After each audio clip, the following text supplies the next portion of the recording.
Okay, good afternoon, ladies and gentlemen. Thank you so much again for joining us. My name is Sergeant Janelle Shoyat, and I'm a Media Relations Officer with the BCRCMP.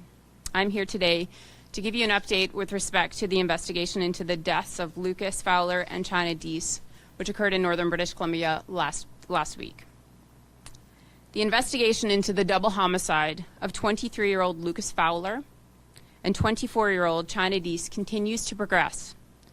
Investigators from the North District and BCRCMP major crime units are continuing their efforts.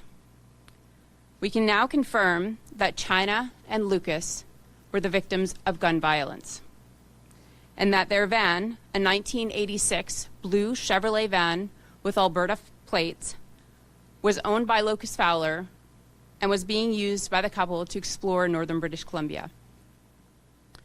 Investigators are working through a number of tips and tasks, including speaking with individuals who saw or spoke to the couple, analyzing forensic and digital evidence, along with reviewing hours of CCTV and dashcam video footage. The number and types of specialized services and units and investigators continues to fluctuate based on investigative need. Today, we're asking for the public's assistance in identifying a man whom investigators wish to speak with. The man, seen in this composite sketch, was seen speaking to Lucas on the evening of July 14th, 2019 on Highway 97. He is described as Caucasian with darker skin and dark hair. He's shorter than Lucas, who stood 6'3", and has a possible beard or glasses. The man may be associated to an older model Jeep Cherokee with a black stripe on the hood and black light or bull bar with small lights with covers. He was believed to have been traveling southbound. In addition to the composite sketch, on our website, we will be releasing video footage taken at a gas station in Fort Nelson on July 13th, 2019. That video surveillance footage shows the couple arriving in Lucas's van at approximately 7:30 p.m. and departing the gas station at 7:47 p.m.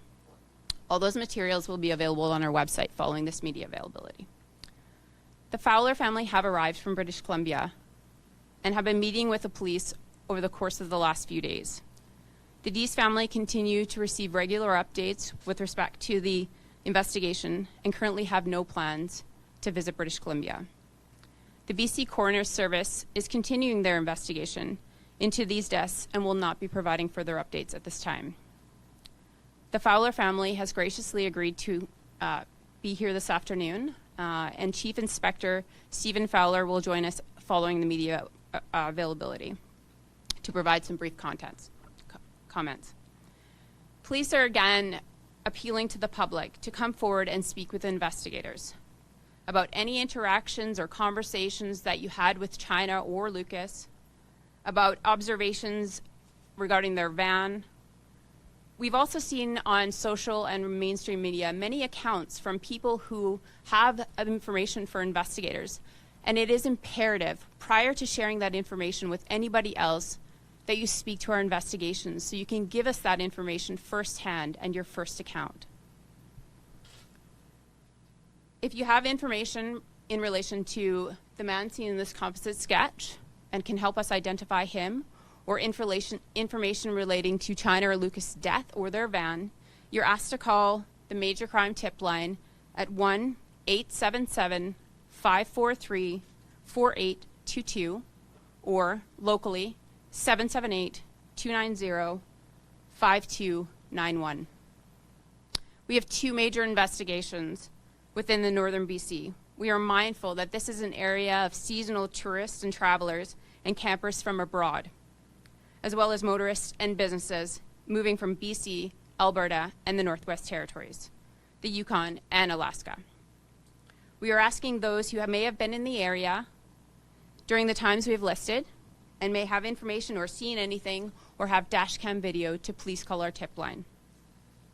With respect to public safety, we share the concerns that are being raised given the tragic and unusual nature of these two investigations that we have underway. We would like to stress the importance of heightened vigilance and awareness for anybody traveling in and around the area. We encourage people to camp in known or established areas and locations. In addition, general safety precautions continue to prevail. Make sure your family's aware and have a plan. Make sure your family's aware of what your plan is. Establish check-in times and provide updates. Stick to those update times. If your plans change, please ensure your family and contacts are aware. Thank you. Sergeant, can you just clarify, that this person is a person of interest, would you go so far as saying the man in this sketch is a suspect? Can you also just once again run through the details of the vehicle you're looking for that's associated with this person? Sure. I want to be clear, this man is not a suspect. He is a person with whom investigators wish to speak and are interested in speaking to. With respect to the vehicle he was last believed to be associated with is a older model Jeep Cherokee with a black stripe on the hood, so similar to a racing stripe that would go from the lights up to the windshield. A black light or bull bar with small lights which were covered. He was believed to have been traveling southbound. Now, we recognize that this man may not have been aware that that investigators are interested in speaking to him. So if this is you or you know who this is, we ask you to please call our tip line so that investigators can contact you. What color was the vehicle? Black stripe, light color? You know what? I don't have that detail. If I can get it to you, David, I will. We have heard from a witness that on the Sunday night there was an individual who was seen with Mr. Fowler and Ms. Deese, and there seemed to be some sort of heated exchange going on. Is this the same person that was talking to Lucas, you believe? So the information that we have is that there was a man who was seen speaking to Lucas Fowler, and that is the individual that you see in this composite sketch here. With regards to the heated exchange, that's not the information that I have. There was a conversation, my understanding is, and that's why investigators are looking to speak with this individual who may have information. Did the witness provide, though, the one who gave this sketch, give any indication of what they may have heard as far as what the tone was of that conversation, what was happening at the time? It's my understanding that there were no words that the witness could speak to, that they witnessed it as they were driving by and then provided the composite sketch. Can you elaborate any more on a potential motive for the double homicide here? I mean, you referenced how concerning it is to the public. Can you definitively rule out the public is not at risk from this, potentially? You also can't rule out that it is potentially a serial killer at this point. Can you say, were these two targeted? Was it a crime of opportunity? Motive, sexual assault, robbery? Can you give the public any sort of information in that regard? Yeah, I mean, Sarah, I recognize that those are questions that you really want to have answers to, and those are questions we're looking for the answers to as well. We are absolutely looking for anybody who has information with respect to that.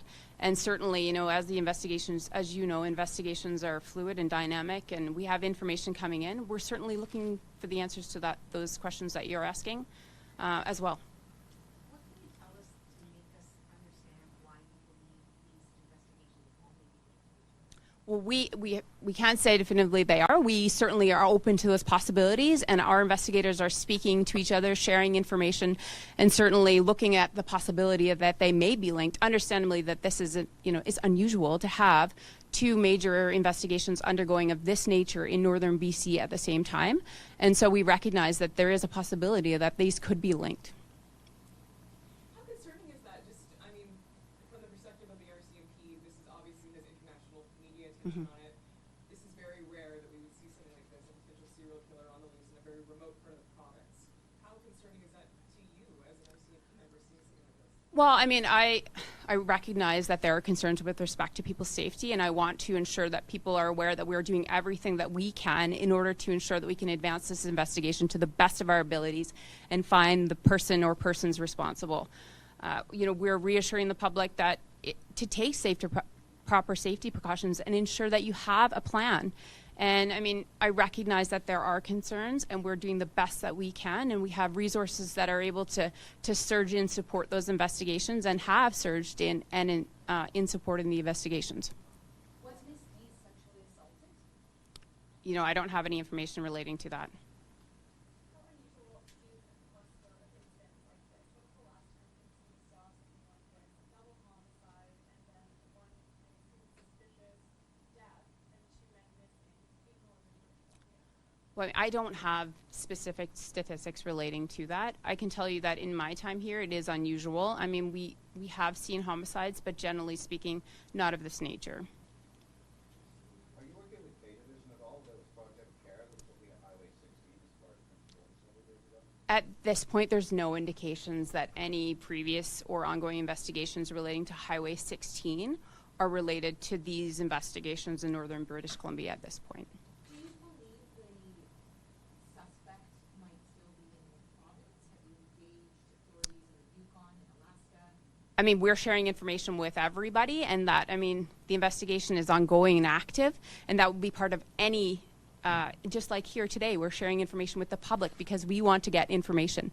So certainly we are sharing with policing partners nationally, internationally, across provincial, Have with you been in touch, though, with policing partners in the Yukon and Alaska? certainly we're sharing, just as we would in any investigation, that would be part of our investigative protocols in order to share information so that if somebody has information that can help us support our investigation, that they get in touch. So just last question here. Sergeant. Speak to the complications of investigating a case like this in a rural area as opposed to an urban area where you might have more witnesses, cameras, that kind of thing. Out there in the country, how many buildings, how many gas stations, how many cameras? Is that a complication in this case forward? Yeah, I mean, certainly at this point, we're looking for anybody that has dash cam video. We recognize that that is, one of the advantages of now technology, that a lot of people have dash cam video or may have been out and taking nature shots and seeing this very identifiable 1986 blue van, or have information relating to Chynna and Mr. Fowler in other regards. So, I mean, yes, there are some difficulties. That being said, we are the RCMP and we have the ability to bring resources in, specialized resources in, and stand alone in an operational capacity should that be required. But certainly we recognize that we are still asking for people. If you have not already spoken to police, you have dash cam video, or you have information relating to their disappearance, to please call our tip line. Are you operating on the theory that Cam and Breyer are alive or dead? Absolutely, we're hopeful that they are alive, and anybody with information in relation to that investigation is also asked to call our tip line. Sir. So, sorry. Your colleague spoke to it before, but can you just elaborate on the possibility of the two men being suspects in the death of Chynna and Lucas? I don't believe that we're entertaining that as a possibility at this point. We are certainly investigating them as missing persons, and we're hopeful that they are going to get in contact with us when they see this news information and this broadcast going out. But I don't believe that is something that we're looking at this point. We are investigating them as missing persons at this point. So the father is Chief Inspector Stephen Fowler is here, and I want to allow him an opportunity to come in and say a few words and have an opportunity to see you and speak with you. So I don't want to delay that much more. I will be available after. If you have questions, please feel free to email me. So Chief Inspector Stephen Fowler, if you will, thank you very much for joining us.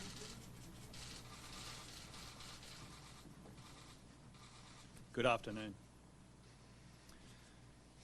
As you know, I may be an experienced police officer, but today I'm standing here as the father of a murder victim. We are just distraught. This has really torn two families apart. Our son Lucas was having the time of his life travelling the world. He met a beautiful young lady and they teamed up. They were a great pair and they fell in love.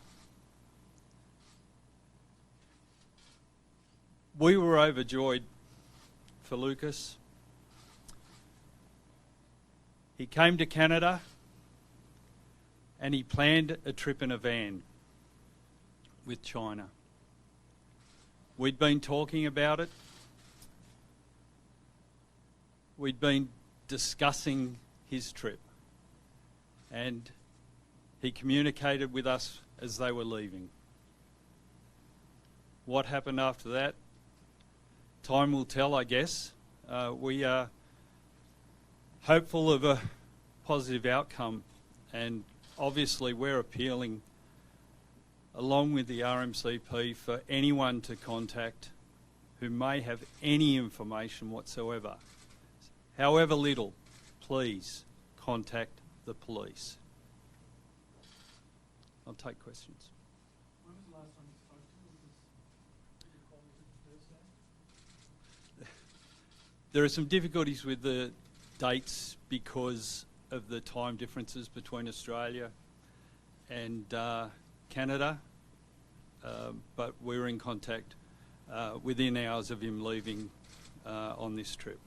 Mr. Fowler, can you tell us a little bit more about your son and his relationship with his girlfriend and kind of what he brought into each other's lives?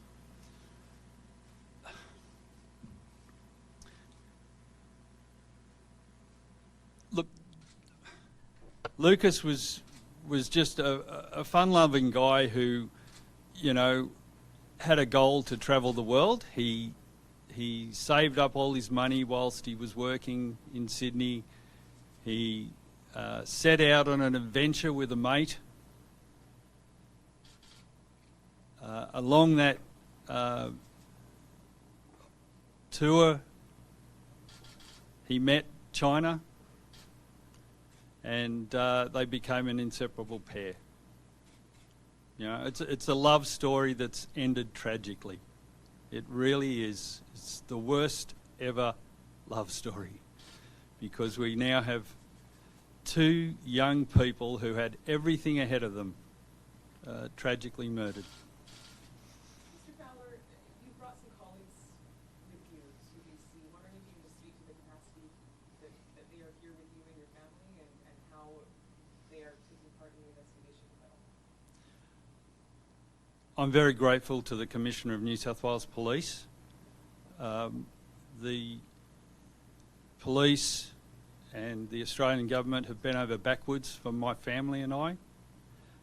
They have provided me with support, and part of that support that was offered was the services of two of our detectives to act as liaison between the family and the RMCP.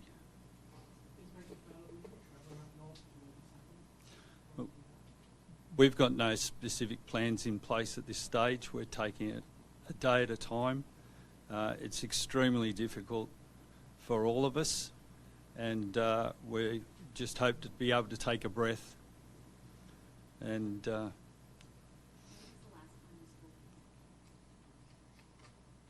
as I say, we were in communication because of where he was.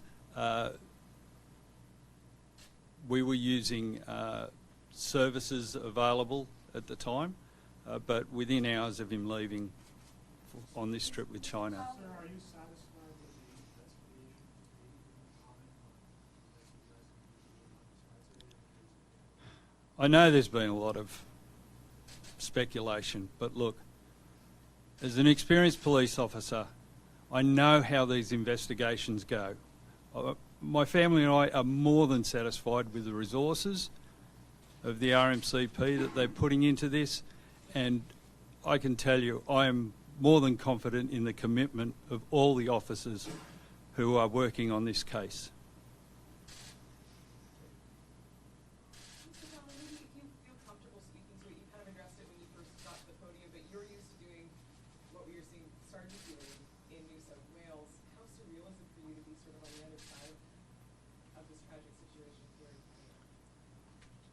Look, as a police officer, you work with families all the time, and you get a feel for the lay of the land as you see, but nothing prepares me.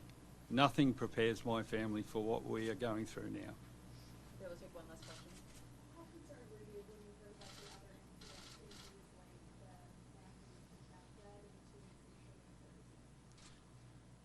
I'm not going to be drawn into anything in relation to the investigations that are taking place by the RMCP. Okay, thank you very much, ladies and gentlemen. Thank you all.